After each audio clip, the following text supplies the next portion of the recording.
Bonjour mes photographes, bienvenue sur la chaîne La Pause Benoît. Aujourd'hui, c'est un grand jour puisque la version 2 d'Affinity Photo vient de sortir sur la plateforme. Alors, dans cette vidéo, on va voir les grandes lignes de cette version 2. Alors, évidemment, nous, utilisateurs d'Affinity Photo depuis nombre d'années, on est en droit de savoir si ça vaut vraiment la peine de passer à la V2. Alors, on va regarder ça un petit peu plus en détail dans l'interface d'Affinity Photo et également sur le site de Sheriff, qui est le concepteur d'Affinity Photo. Alors, nous voici sur Internet, sur le site de Affinity Photo. Alors, dans la page d'accueil, on a vraiment l'information nécessaire pour savoir qu'est-ce qui en retourne au niveau des prix. Comme on peut voir ici dans le bandeau rouge, l'offre de lancement de la version 2 d'Affinity Photo est à moins 40%. On dit pour Affinity Photo, mais pour la suite aussi, 40%. C'est une offre qu'on voit ici de lancement pendant une durée limitée. Il ne marque pas la durée, évidemment, mais je présume que ça va être au moins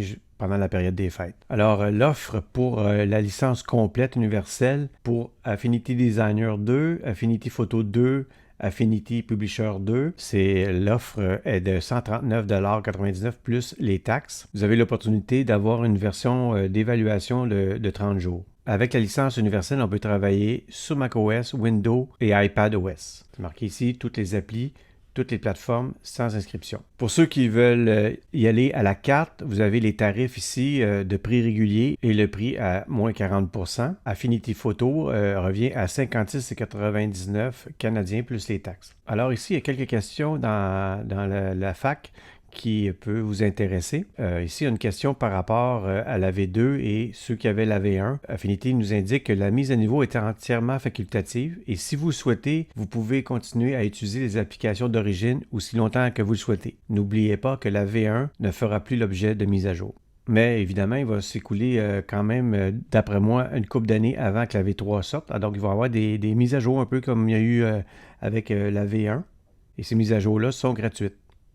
Alors, au niveau des spécifications techniques, on peut voir ici qu'est-ce que ça prend comme matériel et système d'exploitation pour les Mac de bureau. La même chose pour Windows.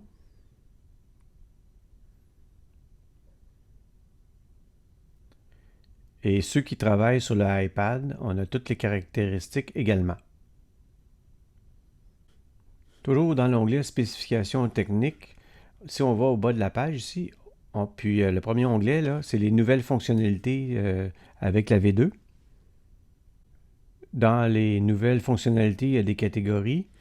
L'interface utilisateur général, les techniques essentielles de retouche photo, la refonte de la zone de dialogue nouveau document, masquage professionnel non destructif, sous-fenêtre calque remise à neuf, amélioration des pinceaux tramés, importer, exporter, compresser, liaison de contenu, quelques ajouts importants, sélection, insérer un contenu. Alors, c'est quand même de nouvelles fonctionnalités qui sont assez consistantes.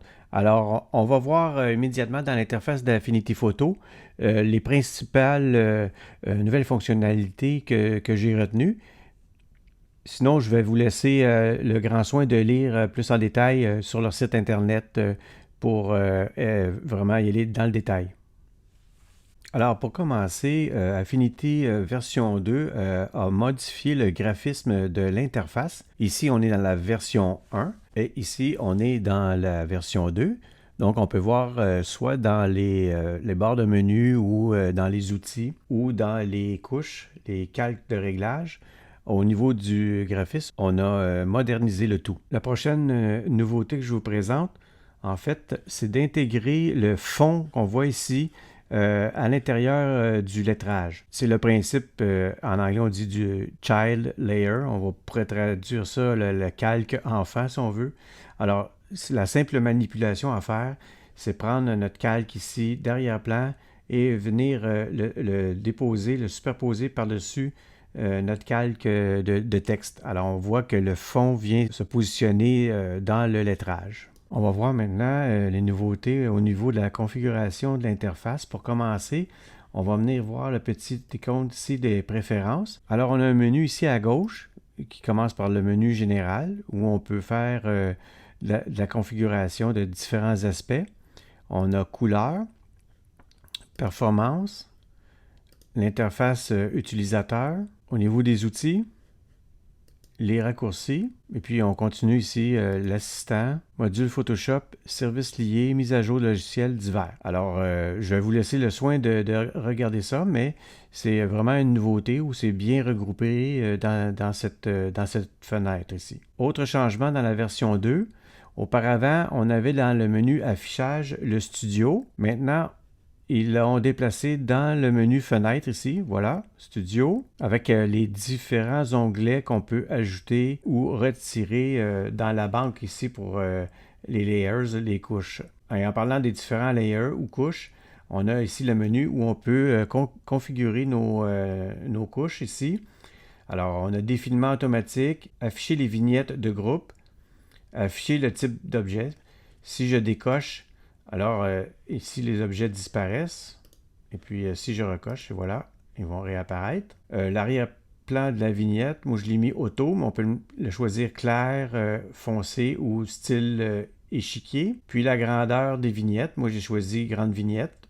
Alors, si, mettons, je choisis petite vignette, on va voir que ça réduit la grosseur des calques. Moi, j'aime mieux que ce soit grande vignette. C'est plus visible. Évidemment, si vous avez beaucoup de calques de réglage, à ce moment-là, vous pouvez le régler en tout temps, comme vous voulez. Alors ici, on voit dans ce document plusieurs formes géométriques qui sont regroupées en 3 groupes, rouage, étoile et cercle. Alors, comme à l'ancienne, on peut venir cliquer ici pour dérouler, voir qu'est-ce que ça regroupe dans rouage. Ou si vous allez dans le menu ici en haut, et en cliquant sur l'outil, évidemment, outil déplacé, sélection automatique, mais on va venir cliquer sur calque. Puis là, par exemple, je vais venir cliquer sur un des cercles. Bien, automatiquement, ça va ouvrir le groupe cercle. Et même chose si je clique sur étoile ou rouage. Et si on va dans notre menu des layers ici, on peut venir cliquer sur afficher les vignettes de groupe. Là, à ce moment-là, on voit la répartition au niveau spatial de nos rouages, de nos étoiles et puis de nos cercles dans le document. Sinon, on va venir décocher, puis ça va revenir avec les groupes. Dans la version 1 d'Affinity Photo, on a l'outil grille déformante. On l'a également la version 2. Par contre, dans la version 2, ils ont ajouté un filtre de grille déformante. Alors, on va cliquer dessus. Alors, ça vient ici créer un calque de réglage grille déformante. Alors, c'est non destructif. On peut toujours revenir en arrière, soit pour réajuster le tir, ou carrément l'éliminer sans que ça touche à notre document initial. Alors ici, par exemple, je vais venir déformer mon pictogramme comme ça, comme je veux, avec les poignées, comme ça ici. Alors, si je désactive mon filtre grille déformante, alors mon objet revient comme au départ. Alors, je vais vous montrer maintenant la nouvelle fonctionnalité la plus intéressante, à mon avis, de la version 2 d'Affinity Photo. Lorsqu'on est dans Develop Persona, puis qu'on développe notre photo dans Photo Persona, on peut revenir en arrière parce que maintenant, c'est non destructif. Alors, je vais vous montrer un peu comment procéder. Si on va ici dans la fenêtre déroulable, auparavant, dans la version 1, on n'avait que le calque pixelisé. Maintenant, on a 2 autres choix. Là, pour l'exemple d'aujourd'hui, on va utiliser le calque RAW intégré. Je vais faire quelques ajustements. Par exemple, je vais augmenter la luminosité, puis je vais réduire les tons foncés, puis je vais réduire les tons clairs, puis je vais cliquer sur Développer. Là, dans Photo Persona, je vais faire un calque de réglage, on va dire noir et blanc pour l'exemple. Et je vais faire quelques ajustements au niveau des curseurs de couleurs. Maintenant, si je veux retourner dans Develop Persona pour faire d'autres ajustements que j'ai oublié de faire au départ, je n'ai qu'à choisir le calque de la photographie et de double-cliquer sur la photo et automatiquement, je reviens dans Develop Persona. Là, je peux faire mes ajustements que j'ai à faire. Par contre, lorsque j'ai été dans Photo Persona, j'ai fait un calque de réglage noir et blanc.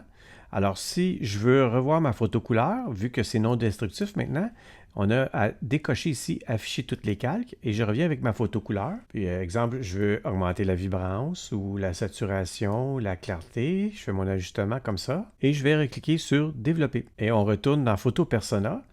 Je ne perds pas mes réglages au niveau noir et blanc. Et l'ajustement que j'ai fait dans Develop Persona sont gardés en mémoire si on veut. Une autre fonctionnalité non moins importante, cette fois-là, ça va être les masques de luminosité et de teinte. D'ailleurs, au niveau du masque de luminosité, avec la version 1, évidemment, ça n'existait pas. Il y avait une certaine manipulation à réaliser. Entre autres avec la fonctionnalité qu'on retrouve avec ici la petite roue crantée qui s'appelait Option Fusion. D'ailleurs, j'ai fait une vidéo complète sur le sujet. Je vais le mettre en lien dans le coin supérieur droit de la vidéo si ça vous intéresse. Pour vous montrer comment fonctionne le masque de teinte et de luminosité, je vais créer un calque de réglage courbe et je vais augmenter la luminosité de l'ensemble de la photographie. Par la suite, je vais aller dans l'onglet ici masque de calque. Je vais cliquer dessus. Puis je vais venir choisir masque de plage de luminosité. Alors ici, au niveau de la présentation, comme je le disais tantôt, ça s'apparente à l'option de fusion. À l'extrême gauche, évidemment, on a les tons sombres et puis à l'extrême droite, les tons clairs. Alors si on abaisse la droite ici, on voit que notre ciel vient s'assombrir. Alors on peut jouer aussi sur les tons sombres et également, on peut venir créer des points sur la droite et venir ajuster aux endroits que l'on préfère. Alors, si on vient décocher ici notre réglage courbe, on voit le avant et le après. On peut aussi décocher le masque de plage de lumière pour voir le avant et le après également. Alors, c'est vraiment un outil assez puissant qui est vraiment intéressant. On va maintenant recommencer le même processus qu'avec le masque de luminosité, mais cette fois-là pour la teinte. On va choisir le masque de plage teinte. Et là, on va jouer avec la roue ici pour voir les effets que ça apporte sur la photographie. Au niveau des verts, des bleus, du jaune, l'orange. On voit les zones que ça affecte. On décoche pour enlever la courbe et on va regarder le masque de teinte. Très intéressant. Je vais vous présenter maintenant la dernière nouveauté dans Affinity Photo version 2. En fait, c'est dans le menu ici, Fichier, et on va aller dans le menu Exporter. Maintenant, on a une preview de la sortie de la photo selon la résolution qu'on a choisie au niveau de la qualité. Puis avec le curseur, encore une fois, on peut voir la différence de qualité. Mettons, si je vais la mettre à 4, on voit que la photo se dégrade. Puis évidemment, si on veut publier nos photos sur le web, on n'est pas obligé de mettre ça à pleine résolution.